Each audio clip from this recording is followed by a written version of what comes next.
Malo la fionga whaktai fo I mone ara noa e whapena ona tui na mai mo I maa ua fo I MSA fo I ia o le whapose ia fo I nei taimil tae au ia o le tūlanga la vai ia mato o mai ia silafia la fionga tole fo o le e whanga solo ia le tonga luenga o whai fo isi le vau o tāpena ai wai le utoe mamau fo isi taina e wawe fo I tausanga ia ao le mātou ngā luenga la vai o le taulongolongo ina ia le ngata silafia le atunu utulanga wa iai ia na osina update lava o le tulanga o lo iai tata restalanga ia mana luenga whaatino le tata o ofisa nei ia awa fo I tāpenanga mo le whainga palo tatau samafo Praftai e whaataro whaatu lau whionga le mai awa whaataro fo I son fo ia langi ro kako mafutani tae au ia mo whafo I binga le tū mo fo lewa noe whainoa iai pei fo le mara au mai ia whiwhia fo iai taria fo I le wala watu malenga wharoa il teimi nei o lo whanga soro kak maluenga restaura ina leo tangata fo I e nga va parota le ono pe silafia salau sufitu afe lua salau lo lima tangata e nga va e parota le mana nei lo ingo le whainga o kakaunga lungo le rola paroka le mana nei o nai e au fia I mai lato e ato le lufutas e apelila o le lua ono I to tonu le numero na temi nei fa super seni o numero na o le wa ai botos ko ja fa super fe tangata I bo lungo le lola fo le tapena tuni ia lo no inga to fits fu mo tu po afere sa I le ala fa wa warna duenga le alistara le fa tino nei ai mai ana duenga le ya sistema tu sai ma tu la fo lo I termine ya sistema to sanga nei ya le ka kalo ko kan balu le tu o la kala lo fisa le fa tino nga duenga ai o le lua vai a solu mana to e fa nga solo le nga duenga lo fisa ta milo tutua ma ko tin so e fa ka milo kutua e koe ka milo mo ko ngai polo ya fa pena fo misa sala fa o le fo nga le ka mo ke ajulai o uma ka mil sanga la ya ka ko me fo la yo se ngu mela bo ka mo la kala ka I se babs fo bo se bo super se ne bo lungo le lo o le fa sili fa kwa ka pumi ya le ka ko lo la fa mo se tema asto su se tema to sanga ni tu sa me tu la fo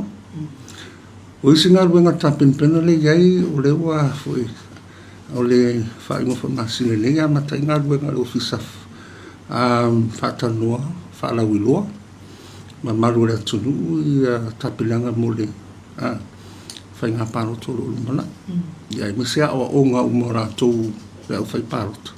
o nga luenga mana le la fa nga solo nei nga luenga la fa la wiloa e fa tunu nei polo fa pena ko me savai ina ia no fosse fiel malo le tu le nata o le tu la fon fa tunu mo parot ia fa pena fo I mo I la tu fu e tauva ina ia mal malama I le tu la fon maranga va e tauna nga va I fo ina tauva ia me se fo I le fa la ulo I le tunu o le parot le tau o le parot le winga malona tau ia la io nga fa tunu ni me o paro ka fo ia tu fa tem kala se pe sa mo pe nga lueng te tele na le nga lu fisa te bini fa tino le vale ne se tau le fa mo ne ta sa o le tulanga fo ile numero le wa eta o le atoanga o tonga luenga na la iona o le to telo tangata sa ma wai tua pe na o mai nei le ofisa o le tele tangata o le tamilonga le tamilo tua me se a fio anga fo ia manu mama o mertauranga ia me se fo sa vai o lo fio inga mama o le nganga fo na le ala tu le au na nga tua I lu ma fio anga mai tu malu ina ia mafai na anga I fo ma go le tunu le nga tai la tu lo a fio papa o tu au le ta tu ma tu me fa pena fa mo fio no I fo e fa tino o tu te la o ma go tu o te lea o tangata I anga I mai nei o tangata I talfata I gopi, ai vai maunga whaleata. E o mai foi tangata mai tua, tangata foi le li foi kua le skala. E reo a koa ia wha maunga. Ia no mai lola ia whanau, ia mai sua wha maunga. O nanga I melo le. A le ia o tua, me ia nga I rofi sei tua. O le foi ele ngalu ngal pule nu umari, suita mai tai o nu, o le suita mai tai o le nu umari pule nu. E wha maungia le tangata reo tangata le nu umari, tangata le tumalo. E la na isi tangata mai I, mai ma wha maumong. Ia, a le lawe, ia. Nga koe ola I koe kamwhai e amele, sui le numero, sui tamai tai o nu. A wai e ile, le ngā luenga whatu la whono fo ile, e wha o le sui le numero, sui tamai tai o nu. E wha mauni o tangata o le tu maro, tangata o le nu. Lau whionga a wha manuane la, mai paianga nga e sao no le tulang holele o le tatou online leskala. La se number o iai a o le ase majority I pena o ngā ko I tatou tangata I mai wha. O le tele lava tangata I le start mai online registration o ka loko la. E rei titi anu mero tangata mai New Zealand, ma Australia. Pela foi ma Amerika, pela tōrua e tangata o le start mai online mai Amerika. O le majority o tangata loko la. Lai e access le internet, ma access I runga. O tō telefona o tangata whainga ruenga. Ale maro, le lang whanga solo fo inga ruenga mako fise ko wanga umoronu umawhio anga tua. Wha solo kulu I makanga ruenga maro, business tu mot. Yo nala le ngoi whainga I vaenga I le langa online mai. Submit mai lako wha monga online. A le langa o kumako vaenga, whaia ko fingerprint mako ero maneta. Ngā ngai loa ero kero ngaka kaka loko. Ala la bete tala online. Ai fui sabit mai ai ia famo mo tangata ia o kasanga foi ngai tangata I fafu a wai lim faanga approvinga le a foi hanga lo le skala I lungol me se lunga vai o mai fa lo filma puero wat ia ngwa fiti lo swa foi lungol lo So le wina from talanga a ka pe fonga le ke wa sisa le ko le stana lunga ai ele fio mai ngai fai me ia ele official ele fitilo mo lungol rola la hanga lungol system fiwala ele ntenga pa ele fai Ele complete. ele complete Ele complete le registration pe fa pe. Qua complete ta pe bon pour le comme fait le fingerprint fitilo mo lo so fa lungol rola il tu malo ma le lu la to tu malo O le whewa e tato tu la whono Barry Star ta wan palo ta au. O le tu la whono ana le terminei le ia I tu la whono ia fa pekere le skala ia pe anga ufai a o se tema la stolse fuga ta puni ia ka kulula ia o nga fa la kulula le lisi o le ofisa foi le la tu me komisa na kai luafe e luafe le sa o tangata le stala tu sai ma le tu la whono ai a pe ale palo te lua fe fo e se la ta la pe fa pe le palo ka E tu langa foi le wa le o le to ofisa lo ia I mo fa ma mama. Ile ngal wenga fola le o tourist tala mantanga I fa matalanga fa ma mama. E se ngatele mai lola tua. te rele se senga ua fa sa o le tele o foi o no ma fi nga tanga palo kai o lisi tangata te lo tangata ile nga va ai no ma fi nga ia nga ia la ko so fa no lo la kwai le la o fa sa o ma tu te o le leina le mele fa nei wa fa o tapa pe fa na tapa la ai di ia o nga sa lo le mal pulu no e fa ma ia o ma o le pulu no ala ma su te mai ta o no e pa u ia le ma mafa pe a fai o le tu la fono e ni a fo in petition o e tu la mai ia o su o no su te mai ta o no e pa la sele fa ma ni no tangata ia fo le o tangata ia le sai no ka ka longa ku ma lo tanto la tu no le ta o na nga le fai ne ma tu nga nga lo ma ku nga le ma lo fisa fo tinam ta mai ta i o ia le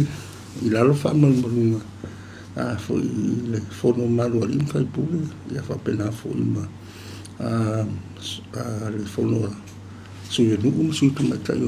o lo ma to nga do fa ta se fa ma tu la fono ma la tu la fono Oi, le tūlanga foi lea o lewa maa ua e pito ia o ngā atuleanga I tua o le ofisa. Ia, o le e tahua o meangi o ngā luenga wha ofisa wha pene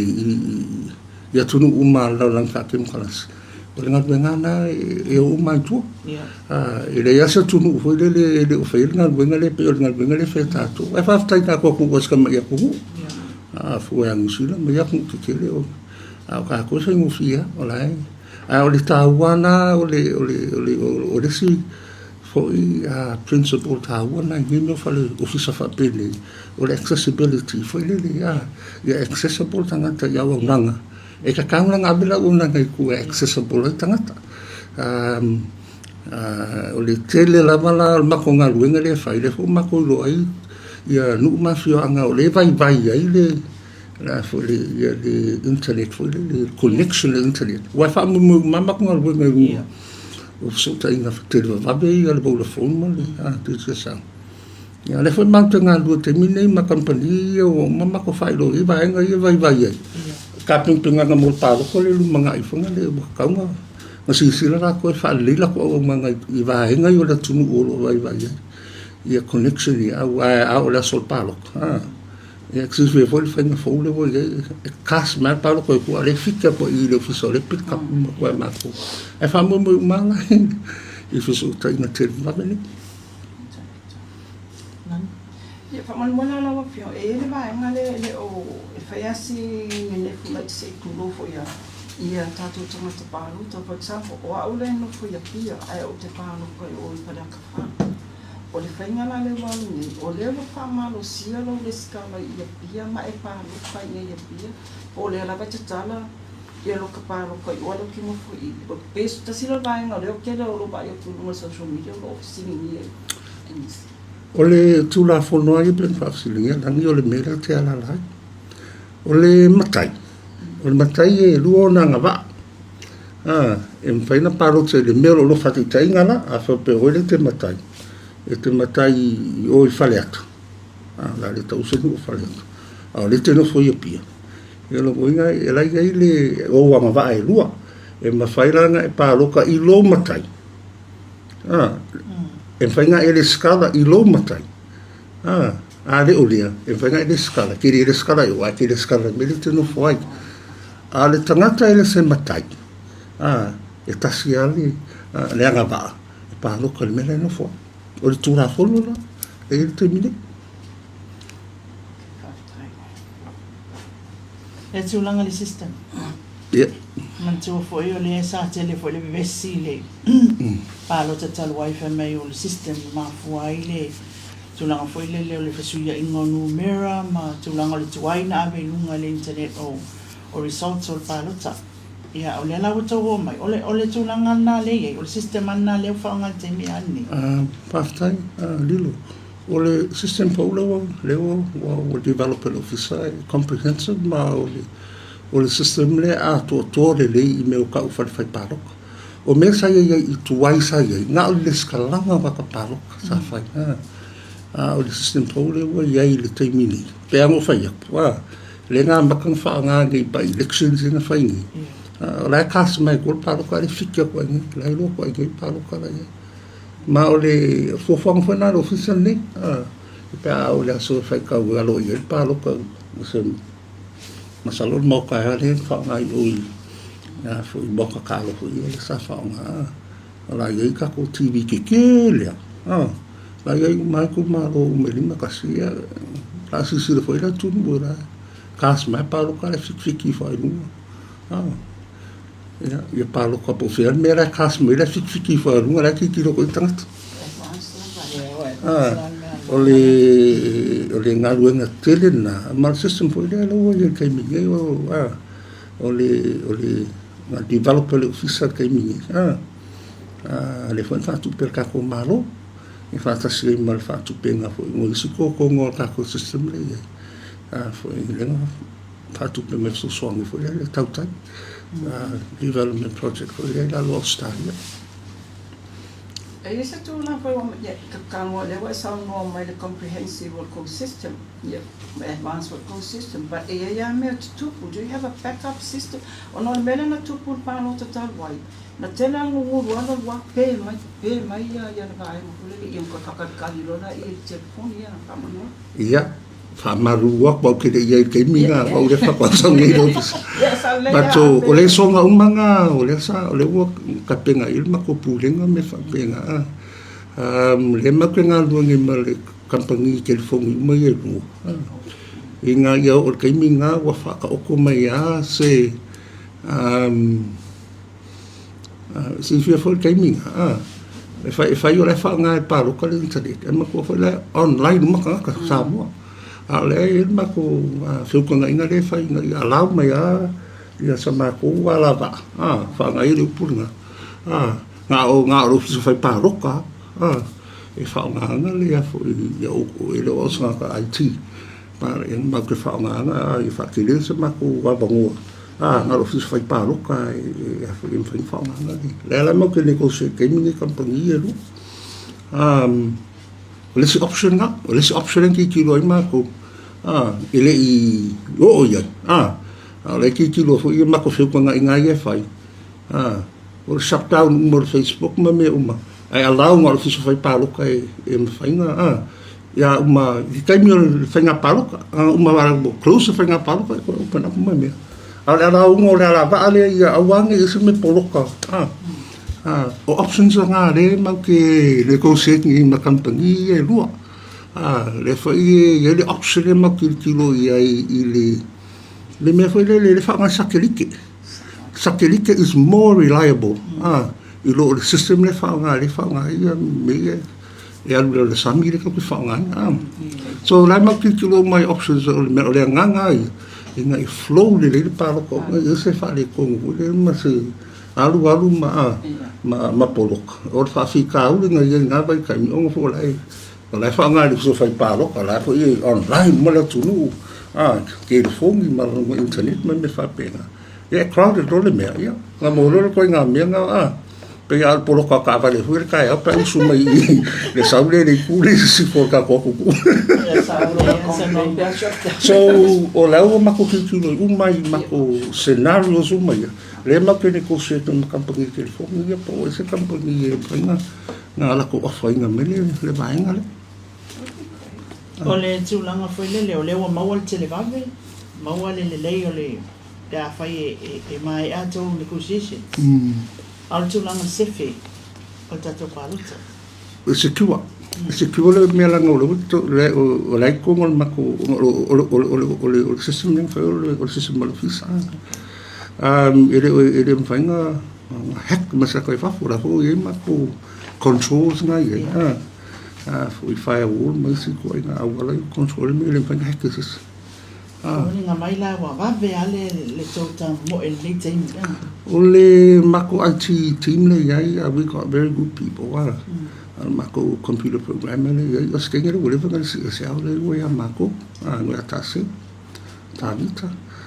le fo sai ofiso ao le we ya mako le fo isi mako graduation mako kenge fo le nga maka ki fai umefik me ya ka programming ole anga vaana I tere o masala nga mako ofisa I kakwenga renga malo le programmers are coming because it's hard to fill positions e kere kupe pa o kua le ia si vainga le mako vanga vaile networks vaile network connection me uma malas ai e fa piccoale il team le mako le software le developing ma file ia controls la ia le fapu ia ele fanga hack masses ja a fe open ia ka kolestala mo candidates a happy for closer after tu la fono le termine October la foi close le lola ia la ko fu le fasa le mo fisa open ia nominations ia le tono tu la fono le termine ang tulanga le costo tonga wenga male malutang ia tamo fenga nei ole me fenga le wo be kapenga po mako kapenga ngo o polling officials ma o le vanga a ko fo i lunga ma ko website nga i le template o i lava le ka kara le vanu le tunu le fo te tara le vanu i te meti a o nga fo le a ia 13 ma ko be ki university le ka kala o ma ko ela bango o i lava tanga tapo na fo le no fo fa e fia fai paro fia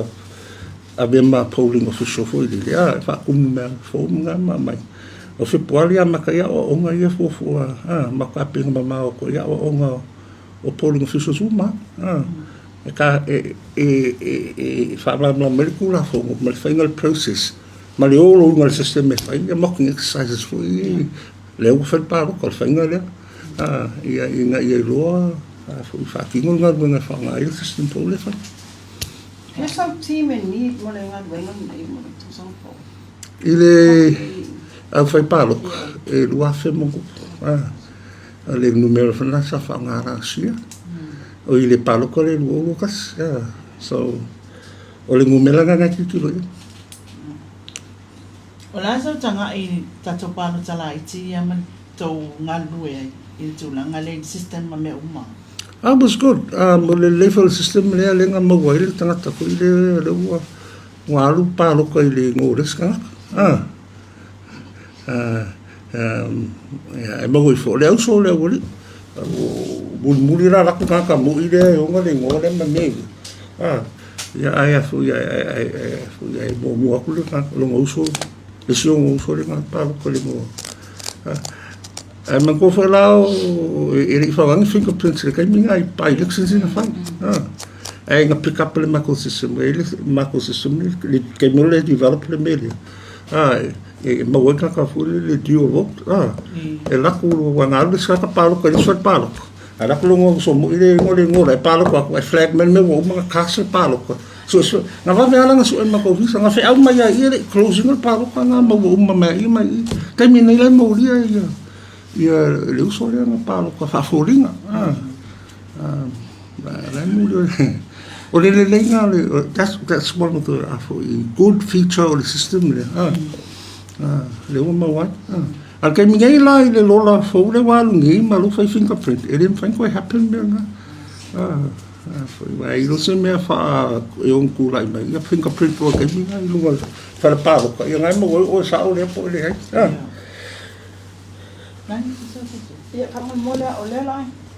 ko sang po ka po pa lo ka o le foi mai ka wa ko e fai asima wa lu mo le o le penalty fee le scala ia me se foi